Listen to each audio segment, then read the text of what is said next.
Olá, pessoal! Muito bem-vindos a esse nosso encontro. Como vocês viram, nós vamos falar desse maravilhoso fenômeno da natureza, que é o dia e a noite. E para começar, eu gostaria de contar uma história muito antiga, tão antiga que chamam de lenda ou mitologia indígena. Lá no alto do Brasil, lá no norte do Brasil, lá em cima, existe um povo que se chama Munduruku. Eles moravam dentro da floresta ao longo do rio, do grande rio, o rio Tapajós. É uma história não muito fácil de compreender. E não é fácil porque ela passa num tempo onde o tempo não existia. E quem mandava no mundo eram os animais. O espírito da criação andava junto com os homens por um grande jardim chamado Terra. Numa noite, as crianças sentadas em círculos e em volta de uma fogueira muito alta, muito forte, um velho sábio, índio da tribo, contou a seguinte história.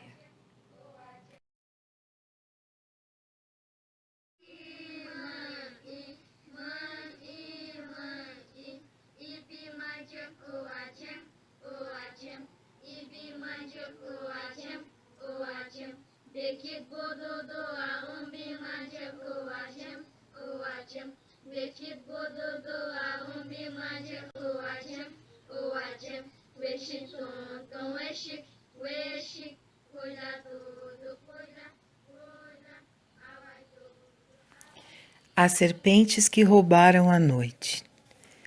Fazia pouco tempo que o mundo era mundo e que as garras da onça ainda não haviam crescido e já reinava a insatisfação.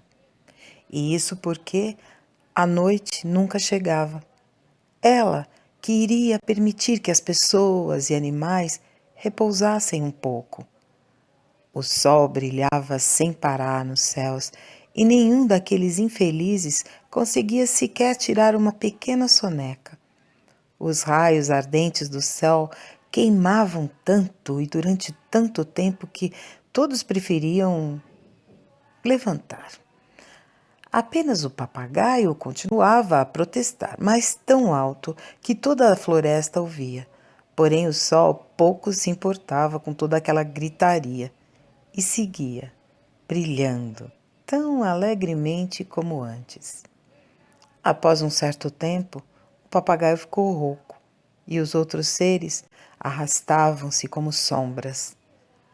No leito dos rios quase não se via uma gota d'água correr. Felizmente, um belo dia, os índios descobriram quem havia escondido a noite. As serpentes. Elas eram os únicos seres que não tinham definhado. Continuavam sadias e passavam com um arzinho zombeteiro, como se estivessem guardando na cabeça pensamentos muito divertidos. Então, os líderes da aldeia organizaram uma reunião para indicar aquele que deveria ir falar com as serpentes para que elas libertassem a noite. A escolha caiu sobre o jovem Carubem-Pô, por ser guerreiro valente e excelente corredor. Carubem-Pô, o mais valoroso dos guerreiros indígenas, foi falar com Surucucu, a chefe das serpentes.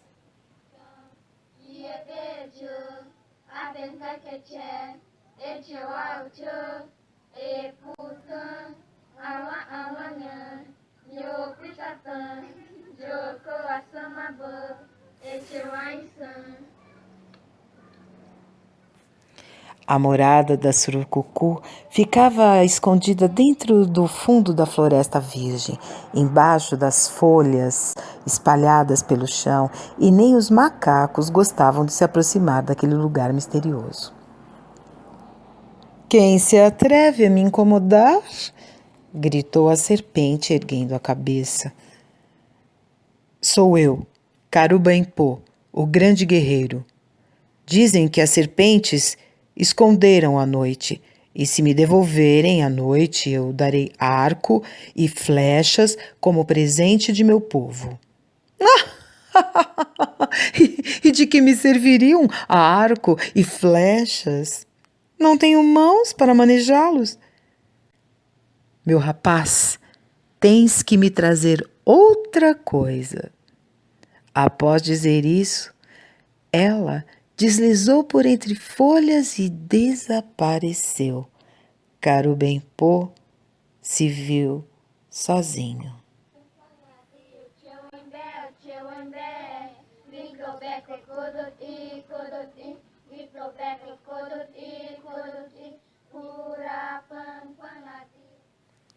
Voltou à aldeia de mãos vazias e todos ficaram quebrando a cabeça para descobrir o que dar à serpente.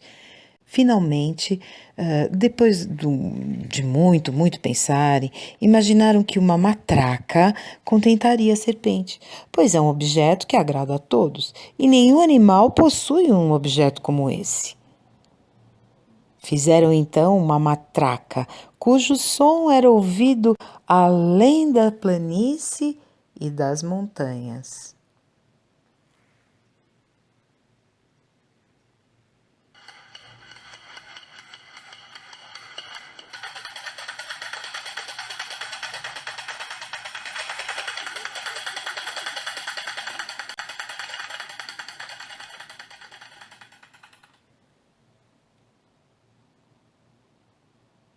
Carubem-Pô pôs-se novamente a caminho.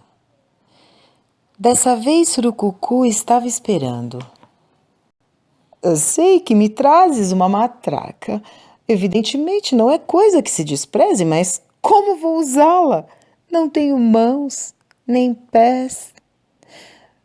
Vou prendê-la na tua cauda, disse Carubem-Pô e imediatamente pôs mão à obra. Mas o que aconteceu? Ou a matraca tinha perdido a voz, ou a cauda da serpente não era suficientemente forte para balançá-la. Quando ela tentou chacoalhar sozinha, ouviu-se apenas um parecido com o ruído que as folhas secas fazem quando se espalham pelo chão. Não, isso eu não quero, mas, para que não digam que sou insensível, te darei em troca da matraca uma breve noite.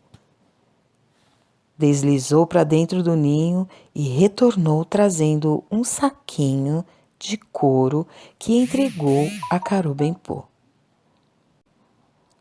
E que faremos se esta noite não nos bastar?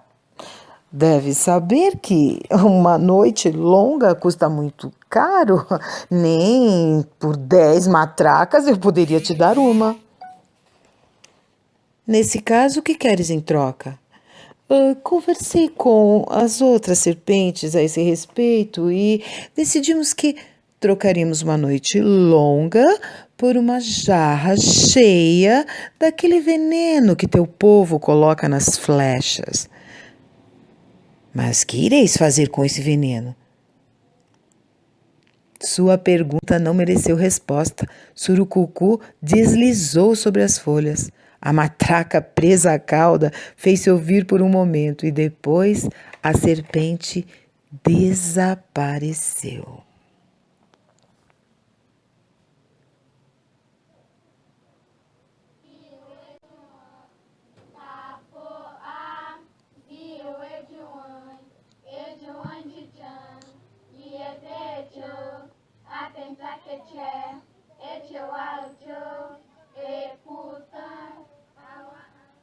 Caminhando lentamente, Carubem-Pô retornou à aldeia com um saquinho de couro. Acalentava a esperança de que a noite curta seria suficiente para todos, mas em seu espírito permanecia o receio de um novo encontro com a serpente.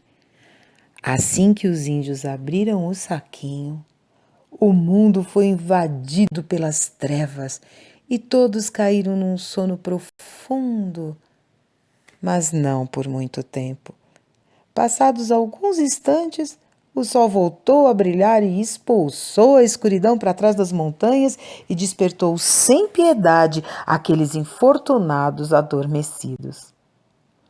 Todo dia acontecia a mesma coisa, e logo ocorreu aquilo que Carubem-Pô temia. Perceberam que uma noite tão curta não bastava para descansar, e todos começaram a juntar veneno. Às vezes apenas uma gota, mas para encher a jarra.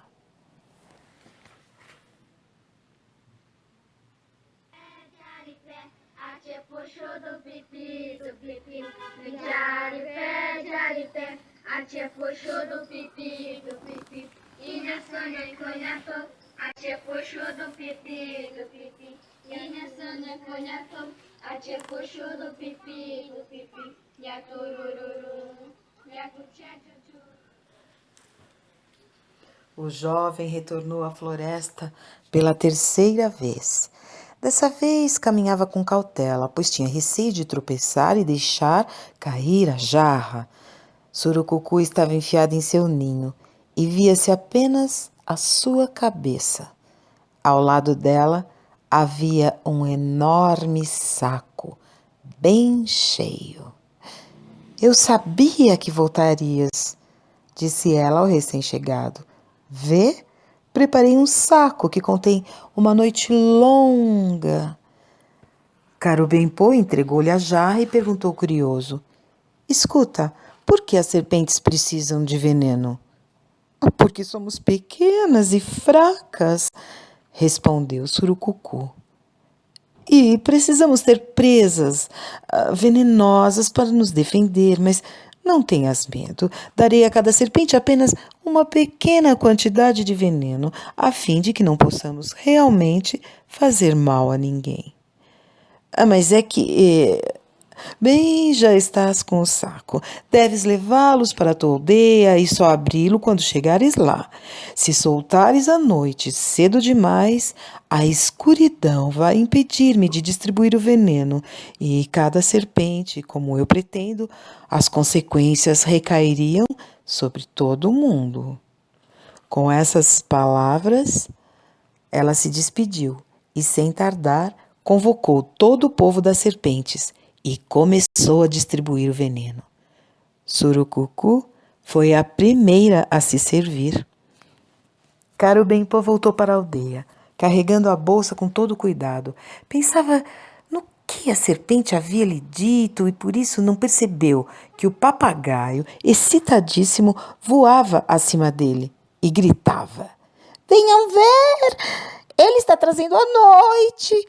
Carubem-Pô está trazendo a noite longa. Evidentemente que todos os que estavam e podiam vê-lo com os próprios olhos, os macacos, loucos de alegria, saltavam no topo das árvores. O jacaré fazia ondas com o pouco de água que ainda restava. A onça, impaciente, arranhou-se. Solta a noite agora mesmo, o que estás esperando? Gritou e atirou-se sobre Carubem-Pô.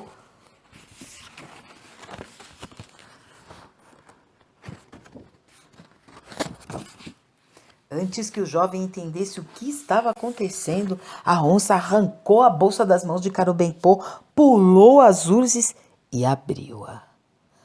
Uma densa escuridão caiu sobre a selva, surpreendendo a todos. Animais e pessoas procuravam caminhos para voltar às suas casas e colidiam uns com os outros. Mas o pior foi aquilo que ocorreu com as serpentes da chefe Surucucu. Elas se atiraram sobre a jarra, empurrando-se umas às outras, e cada uma delas passou nas presas tanto veneno quanto podia. Em vão, Surucucu tentava acalmá-las, dizendo: havia veneno suficiente para todas. Por fim, acabaram derrubando a jarra. Mas quando, ao final de uma longa noite, voltou o dia, todos puderam perceber as consequências do que a onça havia feito. As serpentes tinham se tornado inimigas poderosas e audaciosas, que com suas presas envenenadas Matavam todos aqueles de quem se aproximavam. Naquele e apenas o povo das jiboias não foi atingido e sempre avisava os índios com a sua matraca. Depois desse episódio, as serpentes nunca mais foram amigas. Cada uma procurava viver a sua vida, sem se preocupar com a vida da outra. Os munduruku e os outros animais, por sua vez, adoraram ter conseguido a noite de volta. Assim podem descansar durante a noite, para iniciar um novo dia mais dispostos e alegres.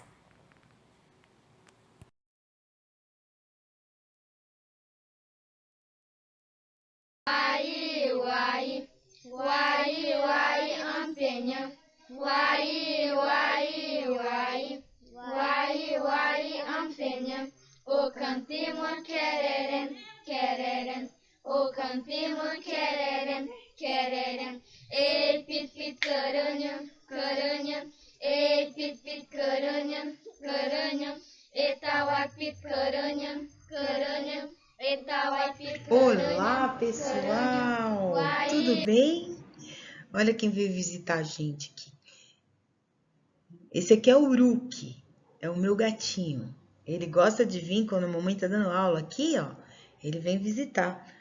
Vocês também têm um gatinho, ou tem um cachorrinho, ou uma tartaruga em casa? Vocês têm um bichinho de vocês? De estimação? Olha, ele adora mexer no computador. Tá louco pra pular aqui, né, Uruki? Dá tchau pra galera. Tchau, galera. Tchau. Vocês gostaram da lenda? Gostaram da história? Então, eu vou comentar com vocês sobre esse livro, da onde eu li. Eu li a história para vocês, ó, esse livro aqui. As Serpentes que Roubaram a Noite e Outros Mitos, tá? O autor é o Daniel Munduruku. Faz parte de uma coleção, ok? Uma coleção aqui de livros que se chama Coleção Memórias Ancestrais Povo Munduruku. E a editora é a editora... Vamos lá devagarinho aqui... Peirópolis. Editora Peirópolis. Com essas informações, vocês vão conseguir adquirir, se vocês quiserem ler as outras histórias, que são muito bacanas, né? Muitas histórias muito legais mesmo. Olha, eu queria mostrar para vocês também que toda a ilustração que é feita pelas crianças, as histórias que a gente leu, né? Vocês viram de onde eu fiz a leitura para vocês? Opa, olha que bacana, olha que legal. Eles que fizeram todos os desenhos.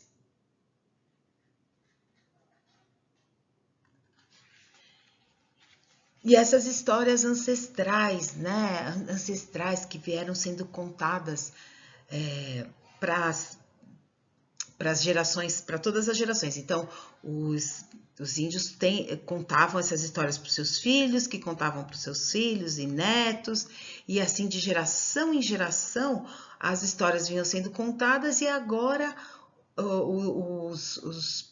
os índios, eles próprios estão sendo autores dessas lendas, eles mesmos estão reproduzindo em livro essas histórias, essas lendas, ok? Essa história que eu li para vocês é do povo Munduruku. Eu queria falar um pouquinho sobre essa nação indígena e esse autor, que é o Daniel, tá bom? Então eu quero começar contando para vocês sobre o Daniel. O Daniel, eu queria contar para vocês, é assim a história dele, porque ele era uma criança e ia na escola do lugar onde ele mora, né? Onde ele morava. E como ele era um índio, as outras crianças achavam ele muito diferente, achavam ele esquisito e zoavam com ele, né? Ele ficava triste porque as crianças zombavam dele, e ele foi ficando muito amuadinho, muito triste, e foi conversar com o tio, que era a pessoa mais velha da família, e ele foi aconselhar com o tio dele, né? E aí o tio dele falou para ele: olha, Daniel, você precisa sentar na beira do rio e ouvir o rio. E o Daniel achou aquilo estranho. Ouvir o rio, ele falou, mas nem sabe, não podia imaginar que o rio falava. Mas ele resolveu aceitar o conselho do tio e sentou na beira do rio e ficou lá escutando o rio. E depois de muito escutar, ele ouviu o que o rio estava dizendo para ele. E o rio estava dizendo para ele que o rio precisa correr muito até chegar num grande mar. Que o objetivo dele era chegar num grande mar, o rio correr até chegar num grande mar. E ele pensou: ah, então é isso. Eu preciso correr para não parar, porque o rio que para vira uma pocinha d'água sujinha, poluída, perde a vida. Então, ele disse: eu também não posso parar, eu preciso correr. E aí ele se formou um grande professor e autor de maravilhosos livros. Tem muitos livros que ele escreveu. Então, ele seguiu o conselho do tio e foi ouvir o rio e entendeu a mensagem que o rio tinha que dar para ele. O Daniel ele é da nação Munduruku, como eu falei para vocês, né? Eles têm o idioma deles, que eles falam, a própria língua deles, eles têm a cultura deles, um jeito de fazer as coisas totalmente particular, um jeito que é o jeito deles de viver, né? E eles têm tido muita briga, muita luta para poder ficar lá, né, no lugar deles, no espaço deles, de floresta, de rio, para pescar e para viver a vida deles, né? E eu mostrei para vocês lá no começo do vídeo, quando eu fui contar a história das serpentes, eu mostrei para vocês onde que fica a aldeia deles, né? Onde que fica o espaço da reserva deles, que é lá no Pará, lá no alto do Brasil, né? E hoje os mundurucus têm tido bastante problema porque o pessoal quer levar a árvore embora para fazer móveis, para fazer coisas assim, para mandar embora as madeiras, porque são valiosas, né? E eles ficam arrasados com isso. Claro, eles querem lutar para que isso não aconteça, porque a madeira se tira, destrói a floresta, e se destrói a floresta, acontece um monte de problemas, né? A gente perde um monte de bichos, a gente perde os animais, os pássaros, os peixes, né? Então, não pode destruir a floresta, porque vai sendo um grande mal para a floresta, para os animais e para nós, e para a Mãe Terra, né? E nós estamos aqui falando dos povos indígenas, então eles estão em lugares assim, alguns chamados reservas, né?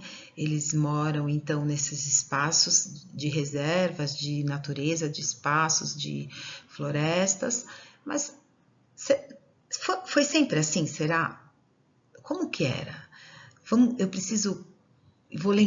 Nós vamos lembrar aqui a história para a gente poder, né, para depois a gente saber, por que ficou assim, né? Por que hoje os índios moram nessas reservas e tal? Como eles viviam antes? Então, antes, o nosso território aqui, ele era povoado por aproximadamente 6 a 7 milhões de habitantes. Essa palavra índios é uma palavra que surgiu por quê? Porque, como vocês estão vendo na aula de história, o Cristóvão Colombo, ele saiu lá da Europa porque queria traçar um caminho que ele pudesse ir para as Índias, né, de uma maneira mais rápida. Ele estava estudando isso, ele queria chegar de um jeito mais rápido e estava, então, estudando e fazendo novas rotas. Então, ele estava com alguns navios, algumas caravelas e vindo em busca das Índias, para chegar nas Índias. E eis que parece que há versões de que houve um erro e ele veio parar aqui nas Américas, né? E quando Colombo chega aqui nas Américas e ele vê essas pessoas que moram aqui e ele achava que estava chegando na Índia, então ele falou: esses aqui são os índios, pessoas que moram na Índia. Só que a Índia não era aqui. Mas aí daí para frente eles resolveram chamar as pessoas que moravam aqui de índios. O que acontece? Quando os europeus começam a chegar aqui, eu quero mostrar para vocês essa chegada dos europeus aqui. Eles vêm lá da Europa, né? E chegam até aqui através desse caminho. Esse caminho que vocês estão vendo foi a maneira como os portugueses começam a vir para cá para fazer um processo de colonização. O que é colonização? Eles vêm para cá para buscar coisas que eles tivessem necessidade. Por exemplo, eles, naquela época, eles tinham necessidade de ouro, prata, madeira, né? Madeira.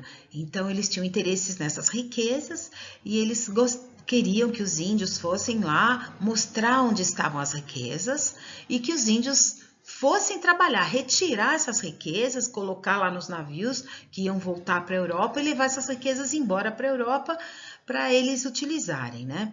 E uma coisa muito interessante que tinha aqui era uma árvore, que dessa árvore você conseguia tirar, extrair uma tinta muito, muito vermelha, que ela se chamava, essa árvore se chamava pau-brasil. Para vocês terem uma ideia, eles extraíram tanto essa árvore que ela entrou em extinção. Quase acabaram, assim, quase não restou uma sequer, de tanto interesse que eles tinham nessa tinta vermelha. Era uma coisa que valia muito lá, tinha um valor muito caro, pagava-se muito caro por essa tinta, né? E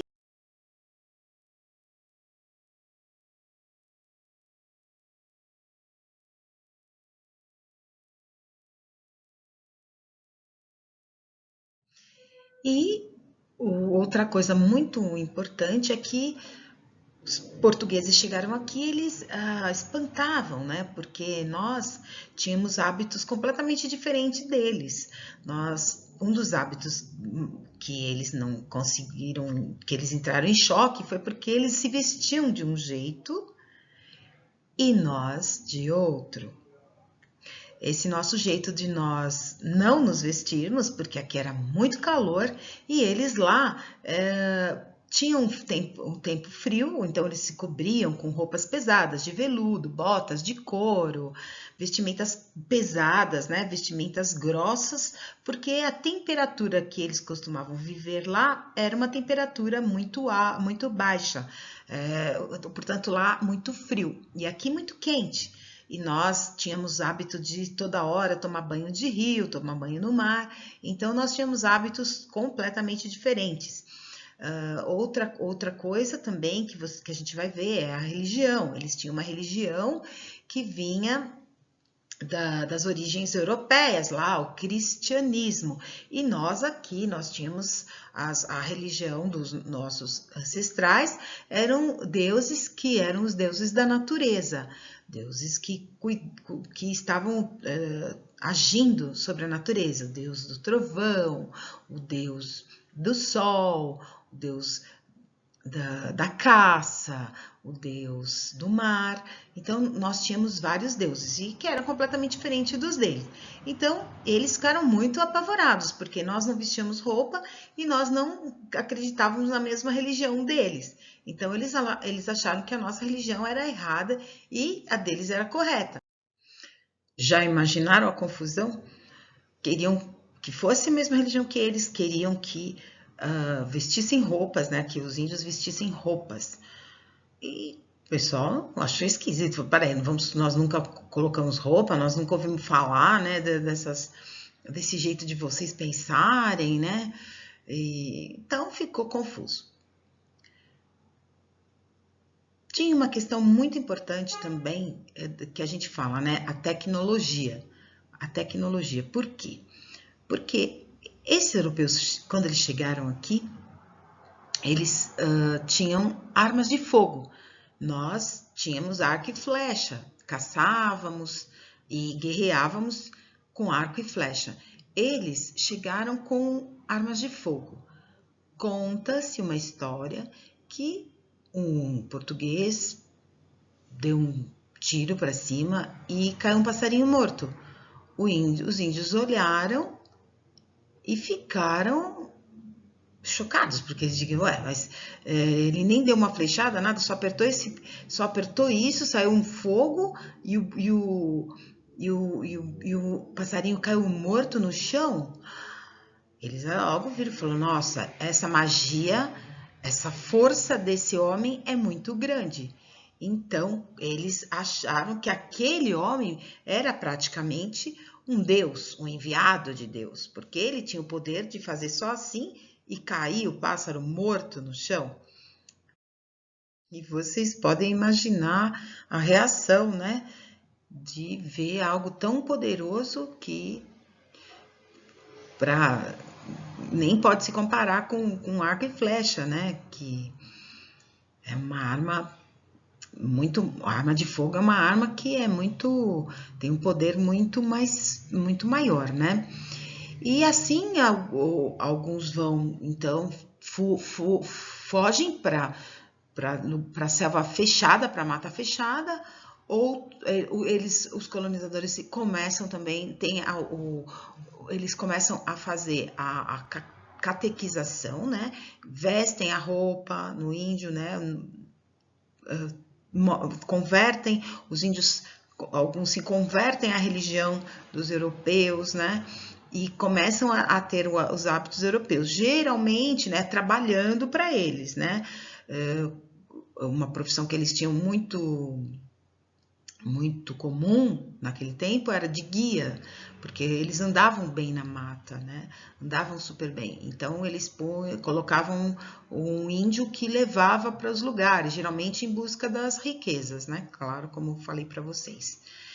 E assim vai essa fuga e essa catequização. Tudo isso vai acabar no que nós temos hoje. Vai dar nessas reservas. Alguns espaços que ficam reservados para onde os índios podem viver. Então, é por isso que hoje nós temos essas reservas, né? Essas reservas que hoje existem muitas pessoas que vão para lá e vêm, porque são áreas ricas, áreas grandes, onde que algumas pessoas invadem, né? Por que eles invadem? Vocês já ouviram falar nisso? Nessas invasões, eles invadem em busca de minérios, né? Então eles derrubam as árvores e começam a mexer a terra para achar minérios, né? Para exportar, vender para outros lugares, vender para outros países. Então, em busca desse dinheiro, mas eles deixam muita destruição quando isso ocorre, né? As coisas a natureza toda fica muito agredida e isso destrói diversos ecossistemas, né? Isso que vocês também devem estar estudando em biologia. Galera do 4º ano, né? 5º, né? Então, ver o impacto que todo esse tipo de intervenção na natureza, né, nas florestas, tudo isso, as consequências para o mundo, para o planeta, né, e que geram todos esses tipos de ações e atividades.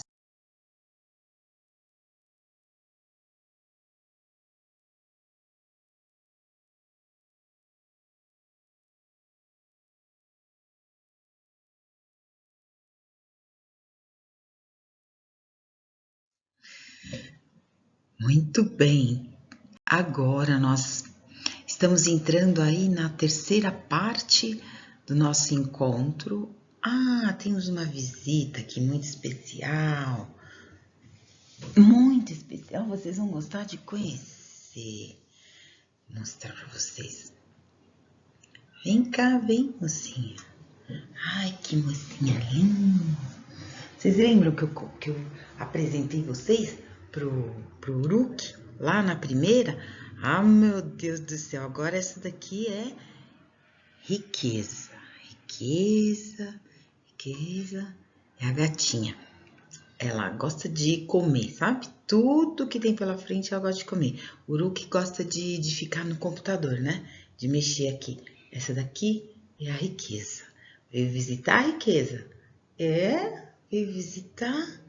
Ai, que moça linda. Então, agora eu gostaria de mostrar para vocês essas palavras do outro idioma, o idioma Munduruku. Na língua dos Mundurucus, por exemplo, eu posso falar a cabeça. Então, cabeça, oia, oia, cabeça. Olho, oieta, oieta.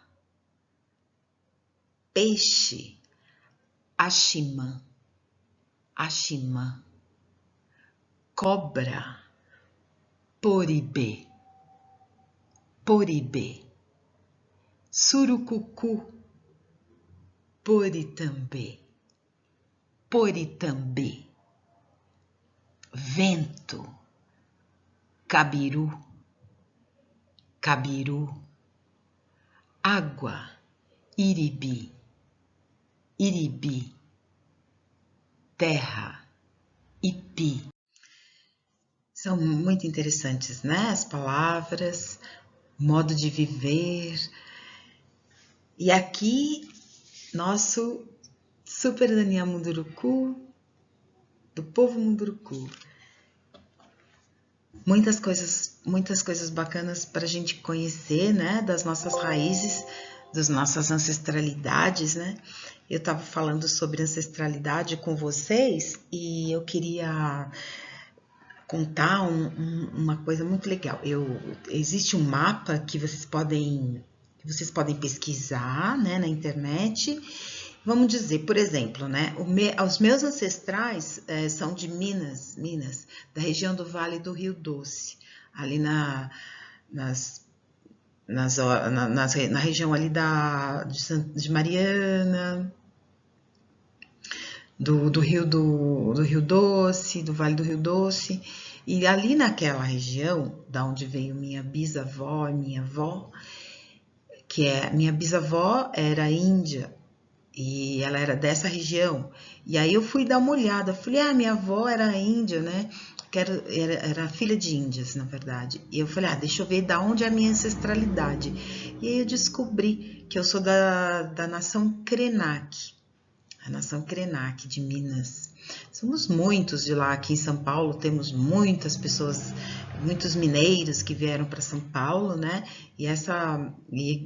Minas é muito grande, não tem só os Krenak, tem outras nações indígenas, mas a minha é dessa região, é Krenak. E se vocês tiverem a curiosidade, vocês podem ir nesse mapa. E, por exemplo, se vocês souberem de onde veio o vovô, a vovó, e o vovô deles e a vovó deles, lá atrás vocês vão encontrar. Vai encontrar o momento em que nossos ancestrais indígenas aparecem na nossa árvore genealógica, né? Vocês devem ter também, vocês viram isso, acho que lá no segundo ano. E aí, se você ir lá para trás, conseguir descobrir, você vai saber de que nação indígena é a sua ancestralidade. Isso é muito bacana da gente saber também, né? Saber quem somos nós, da onde nós viemos. Bom, sobre o que a gente a gente trabalhou conhecendo essa história maravilhosa, essa lenda incrível, eu quero propor uma atividade, que vocês possam fazer uma atividade muito, muito bacana. Essa atividade que eu quero propor para vocês é a de que, por exemplo, tá? Na hora em que vocês, na hora que começa a história, a lenda, e eles escolhem, né, o guerreiro que vai lá lutar, que vai lá buscar a noite de volta. Então, eu gostaria de propor para vocês que nesse momento vocês criassem em cima dessa lenda uma nova história. O que vocês colocariam, o que vocês acham que poderia ter acontecido com o Carubenpô durante a ida deles para a entrada na Floresta Virgem? O que pode ter acontecido? Ele poderia ter encontrado outros personagens, teria conversado com outros animais, sem ser a serpente. Então, vocês podem inventar um monte de histórias no meio. O que vocês acham? Eu sugiro que vocês escolham um ponto a partir de quando Carubenpô sai da aldeia a primeira vez, né? E ali vocês podem criar, inventar um monte de história, narrativas, né? Então, vocês continuam na mesma toada da narrativa, na terceira pessoa, né? E criar situações da imaginação de vocês. Quem criar uma história pode colocar nos comentários aqui, eu vou adorar receber e vou publicar. Depois que vocês mandarem, nós podemos publicar. Muito importante que eu queria pedir nesse trabalho, ou enquanto vocês estão criando a história de vocês, narrando esta lenda que vocês vão inventar dentro da lenda, que vocês também façam ilustrações, desenhos, esses desenhos que mostram personagens. Lembram como vocês viram alguns personagens na nossa história? Não foi tão legal? Deixa eu achar aqui. Olha aqui, ó, que legal. As crianças Munduruku não fizeram esse desenho aqui, ó. Oh, olha que lindo esse desenho. Vocês também podem criar ilustrações da cabeça de vocês, colorir, e essas ilustrações podem acompanhar essas histórias que vocês vão criar. Então, criando uma história, ilustrando essa história a partir do momento que Carubenpô entra na Floresta Virgem e tudo que ele pode encontrar, com os animais que ele pode conversar, ilustrando, indo buscar na imaginação de vocês e criando toda uma ilustração, todos os desenhos desse texto. É muito legal, não é? Não seria muito bacana fazer um trabalho assim? Então, como a gente pode fazer? Isso poderia até depois criarmos uma capa e virar um livro, e esse trabalho, essa história criada por vocês, poderia se tornar um livro. O que vocês acham? Não é muito boa a ideia? E eu, dando uma olhada aqui nos meus guardados, eu encontrei uma preciosidade aqui, gente, uma coisa muito linda, que é um livro artesanal. Olha aqui, que lindo. Olha que super bacana. Olha o tamanho dele, muito legal. Como que pode ser feito isso aqui, gente? É só com dobras. Ele é feito em dobra, né? Aqui tem o miolo, né? Esse miolo, ele foi colocado aqui. De que maneira que ele foi colocado aqui? Olha, tem um lacinho aqui, um lacinho.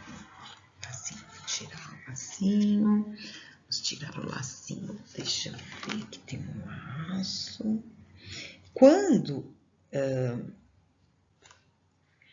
Quando vocês tiverem terminado o texto, aí vocês podem imprimir esse texto no sulfite, né?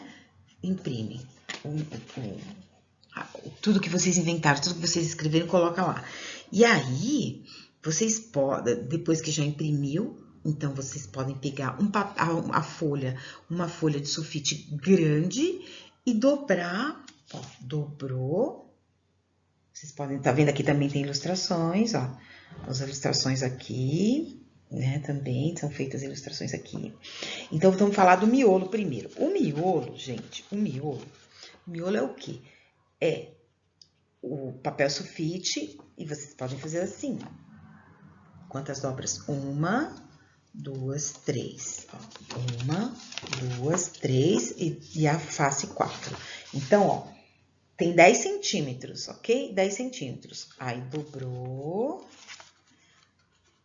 Quando dobra, a última folha que foi feita, a última folha ficou em branco e a gente cola ela aqui, e vira essa dobra, vira pra cá e cola, tá? E então fica preso aqui. Então, esse miolo aqui, ó, ele tá preso, por quê? Porque essa folha que vem pra cá, tá presa e depois é colocado o papel cartão ou cartolina é colocado assim, entendeu? Ó, isso aqui é uma dobra e colou.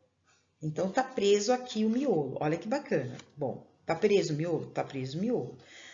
Aí, a Alice é muito caprichosinha. Ó, ela colou uma fita pra prender, ó, aqui, tá vendo? Você pode dar um nozinho e o texto fica fechadinho aqui, tudo bem?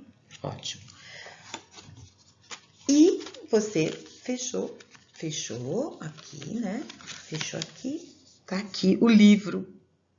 Põe o nome, aqui você põe o nome do seu, que foi você que escreveu, e aqui é o nome do livro. Você pode colocar aqui o nome do livro e ainda pode fazer mais um desenho aqui no meio.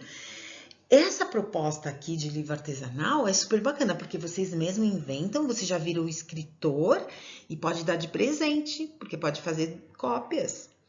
Eu vou explicar bem como que vocês vão fazer a capa, tá? Dar uma explicação melhor. No caso aqui, vocês vão pegar e cortar a cartolina, ok? Então, tem a cartolina, tá? A cartolina ou o papel cartão, vocês vão dobrar. Então, primeiro vocês vão cortar, ok? Aqui, pessoal, essa parte aqui, a primeira partezinha, que a gente vai fazer uma dobra aqui, que vai ser uma dobrinha para o acabamento, né? E depois, cada uma dessas dobras aqui tem 10 centímetros. Então, tem uma dobra aqui, 2 e 3. Mas lembram que eu falei para vocês que quando o miolo do livro tá coladinho aqui? Essa é a última que tá colada aqui, tá? Para prender o miolo, né? Então, vocês cortaram. Então, como que vai ser? Deixa eu ver. Ó, vocês vão cortar aqui 10 centímetros, né? 10 centímetros aqui. Aqui vai ter 10 centímetros, tá? 10 centímetros. Aqui, tá vendo? Começa aqui. E aqui vai ter 10. Então, a largura aqui vai ser de 10 centímetros. E o comprimento vamos de 15 centímetros, tá?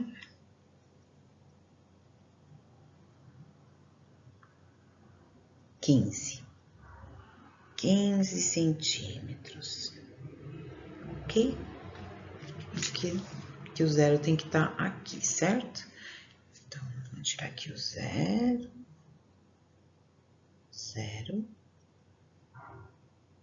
E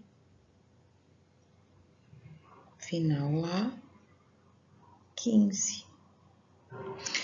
Então, eu tenho o meu papel, cortei aqui, Daqui para cá, cortei 15 centímetros, tá?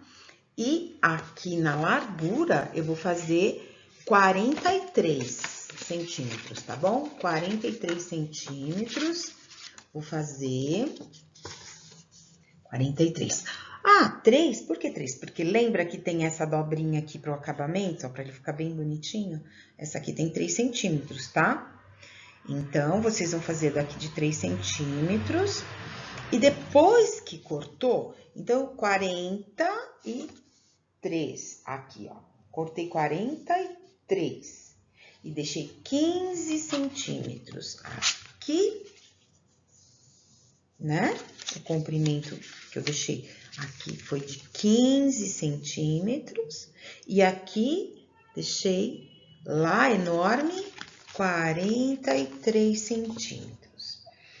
Aí, eu pego os primeiros 3 centímetros e faço essa dobrinha aqui. Fiz uma dobrinha, aí eu venho e faço outra dobra, ok? Aí, eu faço mais uma dobra, só que, lembram agora? A última dobra, que é essa aqui, eu vou colar aqui com a última folha do texto que eu escrevi para prender o miolo aqui. Tá preso. Quem tá prendendo esse miolo é, na verdade, essa dobra, a última dobra, tá? Fechei. Vocês vão, depois que vocês vão imprimir, vão colocar aqui, ó, o miolo, né? Daí vocês vão fazer, vai ter ali, vocês podem abrir, abrindo, tá vendo? Isso aqui tem muitas, as nossas não precisa ser tão grande, pode ser menor, o texto pode ser menor, pode ter mais desenho, pode ser maior, como vocês preferirem, né? Pode ser bem maior, pode ser menor, não é? Vocês viram quantas? Também aqui tem bastante ilustrações, né? Ó, bem legal, né? Bastante ilustração, parece uma sanfona. Mas é muito bacana, né? Você fazer um livro artesanal. Ah, gente, é muito legal um livro artesanal.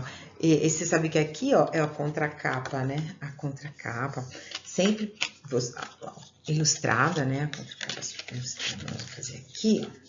Assim. Prender aqui. Esse aqui ele fez, na contracapa, ele fez uma mega ilustração. Olha que bacana. Olha, imaginem vocês, então, os desenhos incríveis, as ilustrações mais legais que vocês podem fazer. Porque as crianças Munduruku lá fizeram as ilustrações delas são muito incríveis também, muito incríveis. Não esquecer que na capa, vocês vão colocar aqui em cima, tá? Vocês vão colocar o nome de quem? Ah, do autor. Quem é o autor? Vocês. Você vai colocar o nome de vocês aqui. E aqui embaixo vai colocar o nome da história. Vocês podem escrever o nome que vocês deram e escrever a partir da lenda das serpentes que roubaram a noite. Não é bem legal? Ó, tá vendo como ficou bom? E aqui, o livro. A história da fita também, vocês se quiserem, viu? Não pode pôr, ó. Olha que legal, ó. Você pode pôr a fita aqui, né? Fechando aqui o miolo pra dar de presente, fica super bonitinho. Tá bom? Gostaram da ideia? Muito, muito legal. E dar de presente para vocês podem fazer várias, porque como vocês vão comprar papel cartão ou a cartolina, vai dar para fazer pelo menos três capas, viu? Se vocês gostarem, vocês comentam aqui embaixo nos comentários, e eu faço a aula, quero fazer uma aula bem curta, bem curtinha, bem rapidinha, posso fazer aqui no canal, uma aula sobre como fazer esse livro, o passo a passo. Nós podemos fazer juntos, numa outra aula, nós podemos fazer o passo a passo da criação do livro artesanal, tá bom? Eu quero agradecer muito a vocês essa experiência que foi muito bacana. Vocês devem ter se divertido um pouco também, porque professor também erra, né?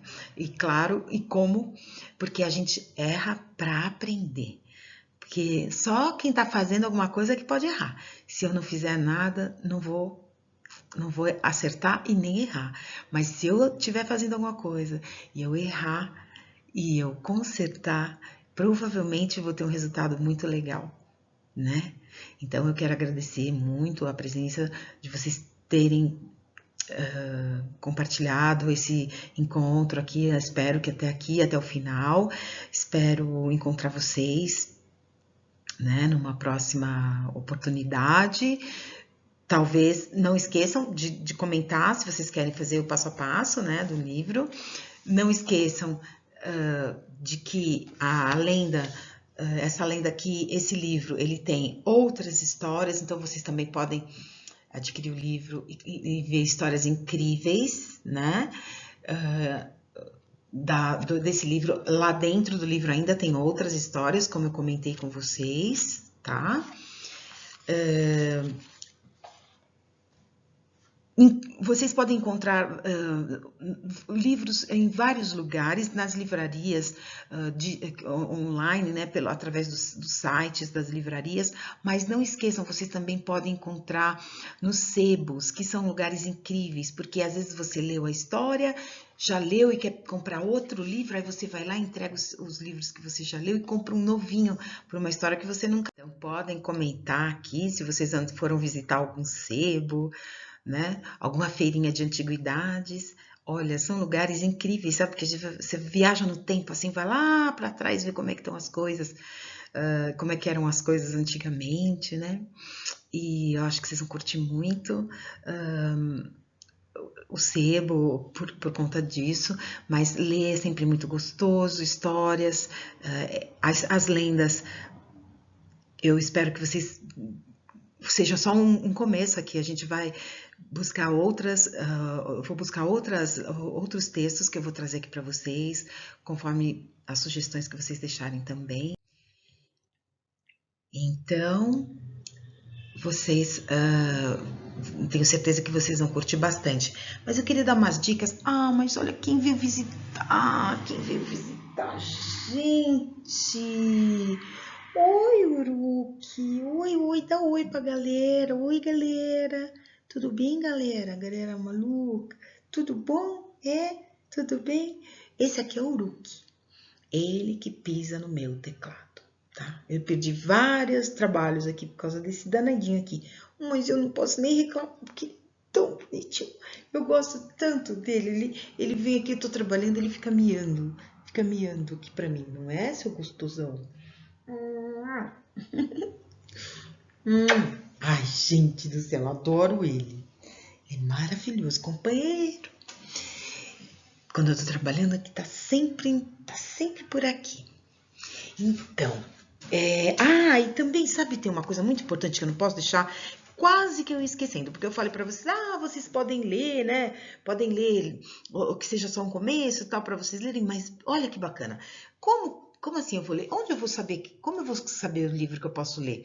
Então, tem uma dica muito legal para vocês, quando vocês lerem qualquer livro que vocês gostarem, aí vocês vão lá no final do livro aqui, ó, eles vão falar de outros livros, ó, outros livros que tem da mesma turma, né, do mesmo assunto similar, né, dos mesmos assuntos.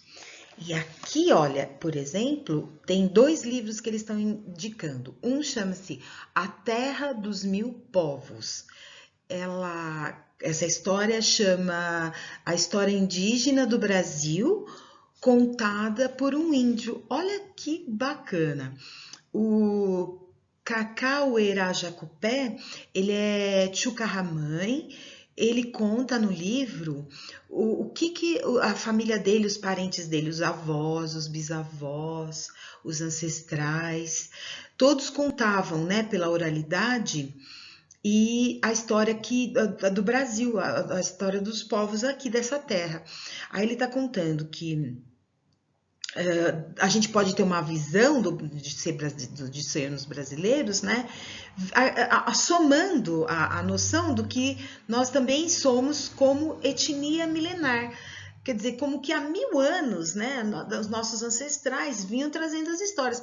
Aí depois que os europeus chegaram aqui, nós misturamos, aí casaram os europeus com os índios, os povos africanos, também misturamos os africanos com os índios, os índios com os filhos dos índios, com africanos, com africano, aí fomos misturando, todo mundo casando com todo mundo, mas existe uma história milenar, né, que eu contei para vocês que eu sou Krenak, lá de Minas, lá do Vale do Rio Doce, daquele rio que era tão doce.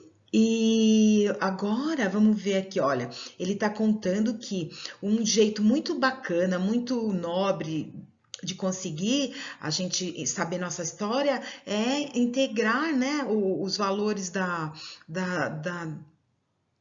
os valores universais que a tradição indígena tem, né? Então esse livro, A Terra dos Mil Povos, africanos, indígenas, europeus, orientais, ocidentais, vem todo mundo para cá. E aí nessa terra você vai ter a chance de relembrar os valores, né? Valores da natureza, de amar a natureza, os rios.